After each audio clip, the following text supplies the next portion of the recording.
Hey Magpie fans, it's Mark Diaz-Truman, creator of Our Last Best Hope. You've accessed Vid Six, story cards.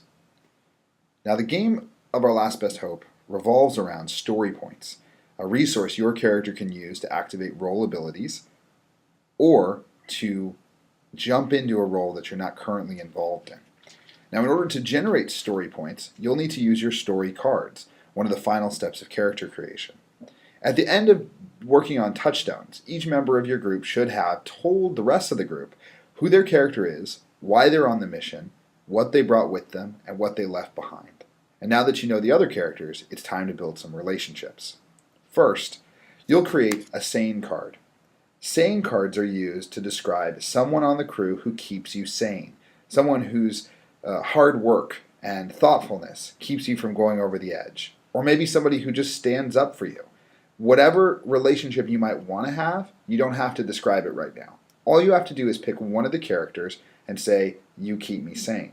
You do this by writing their name on the back of the card. Put it face down in front of you, just like this, and keep it secret from everybody else. You'll do the same thing with your crazy card, which will describe somebody on the crew who makes you crazy. Maybe they smack their lips when they're chewing gum, or they're reckless with the resources of the crew. Whatever it is, you'll do the same thing. Write their name on the back, put it down in front of you, face up. Now, once you've done your sane and crazy cards, you'll do the more complicated secret and fear cards. The secret card is a secret you have about the mission, something that you would prefer the rest of the crew not know. For example, you might have a bad heart, and you may have bribed some people to get on the mission when you shouldn't be here. Or maybe you know more about the crisis than you've let on. If aliens are attacking the Earth, maybe you brought them here. Now, you're going to give this away in a moment, so one thing you want to do is write your name here on the front of the secret card.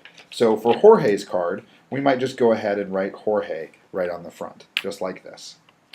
By the same token, you'll list your fear. Your fear is something that you think might come up on the mission. So if you're journeying into space, you can put claustrophobia, space, you might be afraid of space, or any other number of things that might show up on the mission. You probably don't want to put whales, though. It's unlikely you're going to encounter any whales in space. Now, each one of these cards can be turned in during the game to the banker, right, the supply officer, for 2 story points. In order to do that, you'll have to encounter a situation in which it comes up. So for your sane and crazy cards, you'll have to see the person you've listed do something that keeps you sane or makes you crazy. Once that happens, you'll be able to turn the card in and say, "You're making me crazy," or "You're keeping me sane." For your secret and fear cards, you'll pass these off. Secret to the left and fear to the right. Other people play these cards, and when they do so, they get the story points. Look more in the book for more information about that. But in short, secret cards are used to reveal your secret to the rest of the crew, and fear cards are played during threats. When you're trying to fight something off, your fear rears its ugly head.